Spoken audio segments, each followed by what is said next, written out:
पति पत्नी का सच्चा प्यार। एक आदमी ने एक बहुत ही खूबसूरत लड़की से शादी की। शादी के बाद दोनों की ज़िंदगी बहुत प्यार से गुजर रही थी। वह उसे बहुत चाहता था और उसकी खूबसूरती की हमेशा तारीफ किया करता था। लेकिन कुछ महीनों के बाद लड़की चर्म रोग से ग्रसित हो गई और धीरे धीरे उसकी खूबसूरती जाने लगी। खुद को इस तरह देख उसके मन में डर समाने लगा कि यदि वह बदसूरत हो गई तो उसका पति उससे नफरत करने लगेगा और वह उसकी नफरत को बर्दाश्त नहीं कर पाएगी। इस बीच एक दिन पति को किसी काम से शहर से बाहर जाना पड़ा। काम खत्म कर जब वह घर वापस लौट रहा था उसका एक्सीडेंट हो गया। एक्सीडेंट में उसने अपनी दोनों आंखें खो दी। लेकिन इसके बावजूद भी उन दोनों की ज़िंदगी सामान्य तरीके से आगे बढ़ती रही।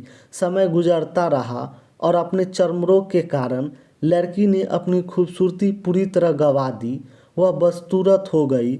लेकिन अंधे पति को इस बारे में कुछ पता नहीं था, इसलिए इसका उसके खुशहाल वैवाहिक जीवन पर कोई प्रभाव नहीं पड़ा। वह उसे उसी तरह प्यार करता रहा। एक दिन उस लड़की की मौत हो गई। पति अब अकेला हो गया था।